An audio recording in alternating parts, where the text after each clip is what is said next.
everyone, welcome to my channel. My name is Jenny. I'm here today to share my rankings for the Book 2 Prize Octofinals Translated Fiction Group G. And I was really excited to be able to participate in this category this year. Previously, I have done both fiction and nonfiction in year 2 judging, and last year I judged a round of fiction. I think that translated fiction is going to be, based on this first round, I think that translated fiction is going to be a really good fit for me. So currently, the results from the first round have not been released, but I'm going to take you through my rankings. I have submitted my rankings already, and so I'm going to talk you through the decisions I made and why I made those decisions. So the first, I'm going to start from the bottom, go from 6 to 1. And if you don't know what the Book 2 Prize is, I have linked information about it down below. It is a YouTube-wide, but even beyond YouTube, voted by the people book prize, run by Robert from the channel Barter Hordes. And so, like I said, I've put all the information below for you to check it out if you want to know more about it. Okay, so book number 6 is Magma by Thora Hjörleifsdóttir and translated by Meg Matich. Okay. I think that given who I am as a person, and my political beliefs and my outlook on life, that I really should have enjoyed this book. Other than the fact that it is a book about a young woman who is in an abusive relationship. And it's not physically abusive, it's more emotionally abusive, but she is very much lost in who she is, and the relationship is told in the first person from her perspective, and you follow her down a spiral of emotional abuse into self-harm, and into allowing someone else to decide about your choices and make you feel shame for who you are as a person. It was very, very hard to read, very difficult to endure that type of mindset, because you know that this woman is being unfairly treated. There is no repercussions for the man in this situation, and I was really, really disappointed in the ending. So you can find out more about all these books in my vlogs, and I will link them all in the description box as well. And I go into more detail about this book, and I even do spoilers, because that's how passionate I was about it. It definitely incited feelings in me. It definitely brought up a lot of things, but I wouldn't say they were good things. And I felt very disappointed in the overall message of this book. I think it's actually detrimental in some ways, the message in this book, for a young woman. So it was my number 6. My number 5 pick was Loop by Brenda Lozano, and it was translated by McDermott. This book is also in first person, told by a young professional woman whose boyfriend that she lives with has decided to travel to Spain. And so it's very much a Penelope narrative, the myth of Penelope and Odysseus.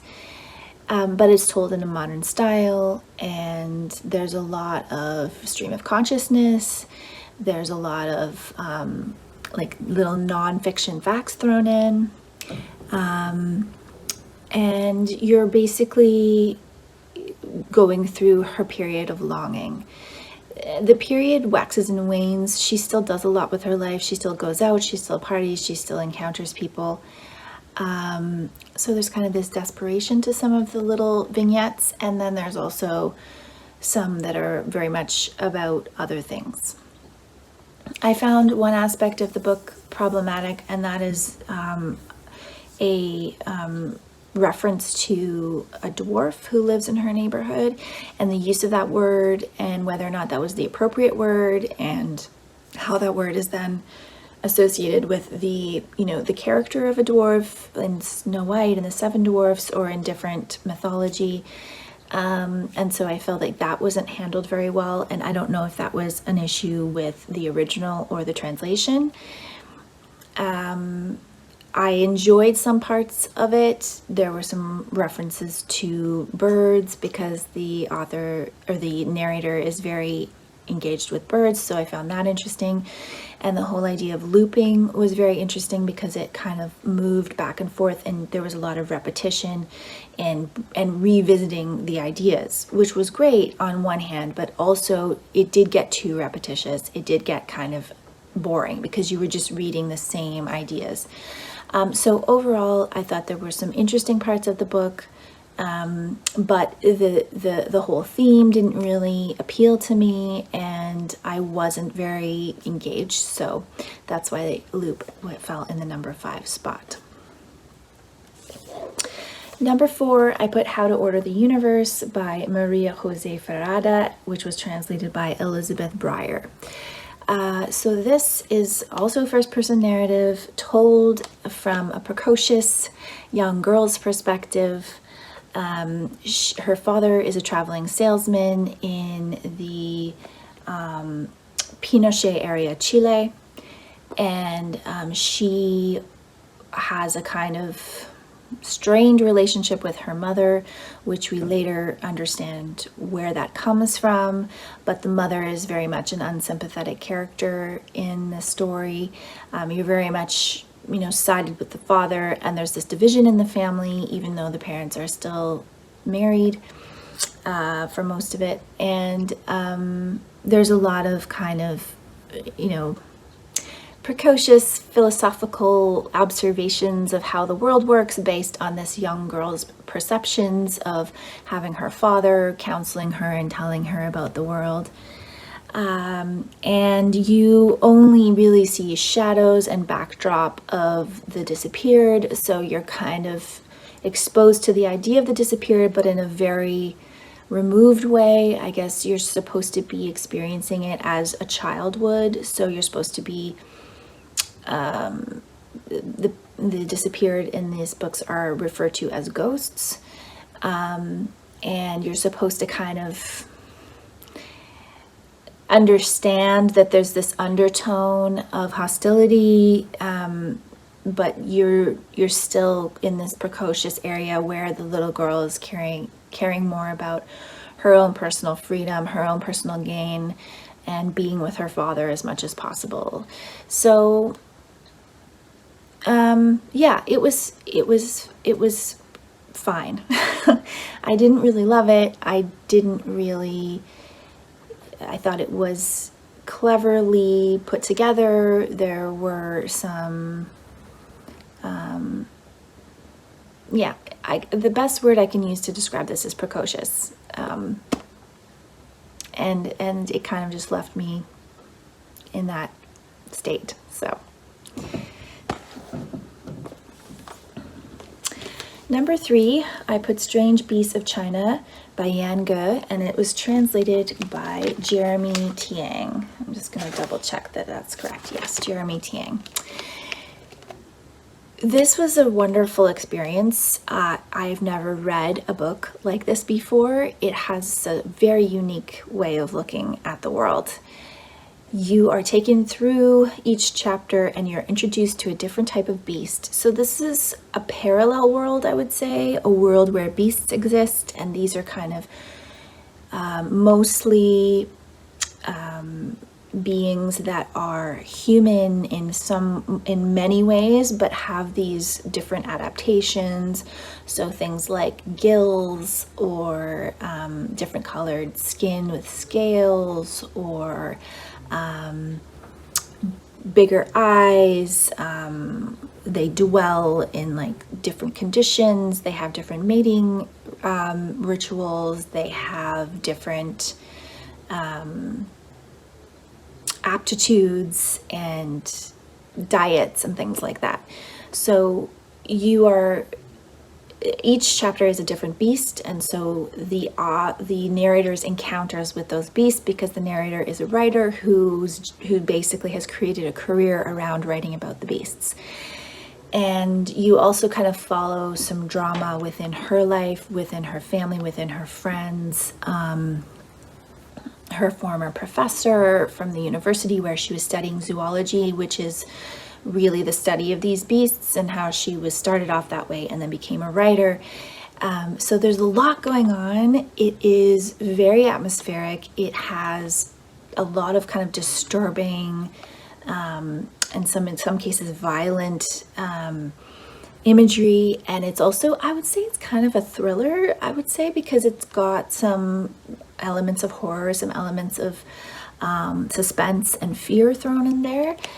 There's always this undertone of discomfort where you're not sure what's going to happen, and I think it would make a really interesting movie. I don't know how someone would exactly do it, but it's really got a lot of interesting imagery. So I enjoyed it quite a bit, and I put it in the number 3 spot. Number 2 is Khalil by Yasmina Khadra, and it was translated by John Cullen from the French. Okay, so this book is a narrative of a suicide bomber. And so this Khalil is our main character, and he was born in and grew up in Belgium from Egyptian parents. And I think the main gist of this book is that you are taken inside his mind, and you are given the rationale, the way he looks at the world, the reasons he's chosen to become a suicide bomber, the influences around him. So from his family influence growing up, to his friends, to the imam, to his induction into the community that becomes a fundamentalist community. It's very well done. It's very succinctly written.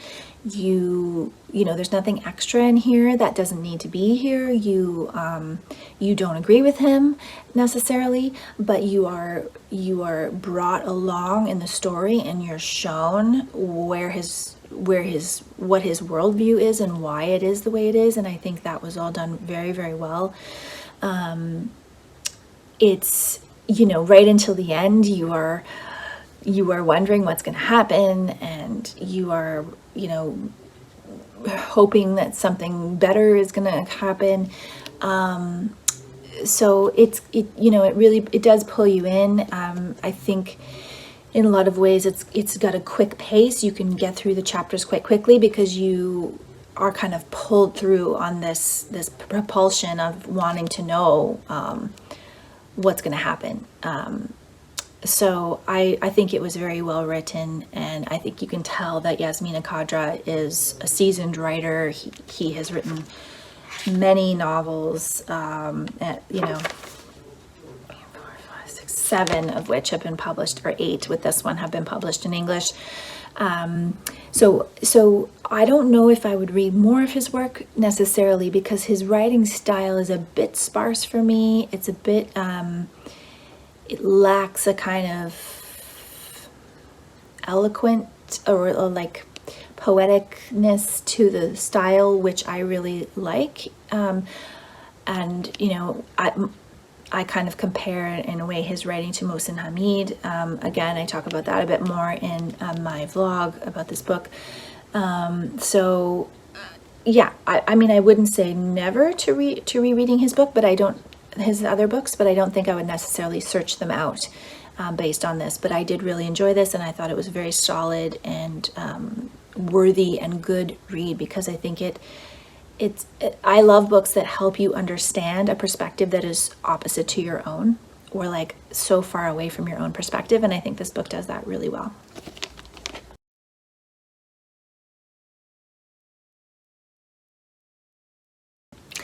All right, so my number one for the Octofinals Group G in translated fiction was Where We Come From by Saša Stanišic, and it was translated by Damion Searls.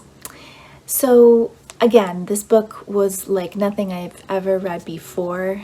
It is set in the backdrop of immigrating to Germany from Bosnia-Herzegovina during the war of the 1990s. And so you move back and forth in this book between present day and other pieces of the narrator's life. It's kind of a choose your own adventure as well. So there's different parts of the book where you skip ahead to different pages in order to continue the story that you want to read. And so it very cleverly takes you on this journey about identity, about where your home is when you are coming from a place of that's been destroyed, about culture, about holding on to your culture when you're living in a new place, about belonging, how you belong somewhere or if you don't belong, about the people who make you belong somewhere. And I thought that was the power of this novel. It has this way of making you see that the people who you love and the people of your life are where you come from and who you are and where you belong. And out of all the books in this category, it was the one that had the most emotion to me. It was the one that had the most connection between the characters. The main character's grandmother is just an amazing character, and you kind of see her develop from this, very strong woman to this woman who has dementia. And so you're also kind of moving in this really interesting pattern through her dementia and through her perspective of things. And I thought that the author wove that story between himself and his grandmother in this beautiful pattern. He also talks about his other grandparents and his parents, but I thought that central relationship with his paternal grandmother was so powerful. And it teaches you a bit about the conflict and the genocide, but it also keeps you moving on a very human, personal story scale. So you're not getting wrapped up in a bigger picture. You're staying within this perspective and this experience. And so I thought all of that was just very powerful, very well done. None of these books were 5-star books for me. And, even saying that, Where We Come From was the one that I connected with the most, I still didn't love it in this is one of my favorite books ever way, but I certainly appreciated reading it. I thought it had a unique and interesting way of sharing the story, and I thought that the themes in it were really strong and really important, and I guess they were just themes that connected the most with me at this time in my life. And with what I'm looking at and the themes that I'm most interested in learning more about. So those are my 6 books for the first round. I was not planning on putting my name forward for round 2, but Robert sent out an email saying that we needed more judges, and so I did put my name forward. So it is possible that I'll be getting another round of books for round 2. And if that is the case, there will be another series of vlogs and another ranking video coming down the pipe at the end of May. So thank you very much for watching. If you were a judge in Group G, I'd love to hear your opinions, and if you differed from me in your rankings, which I'm sure will be the case, I'm very curious to see how these rankings go. The ranking videos are always, the final rankings are always interesting to me because I kind of see the trend of where people's interests lie, I think, after the first round. So kind of start to understand how the books are going to play out, like where people's interests are lying. But because I've only had experience in that with the fiction and nonfiction categories, I think it's going to be really interesting to see where translated fiction lies in that spectrum. So follow along with me, subscribe if you're new, and I look forward to talking about this more with you in the comments below. Thanks so much for watching.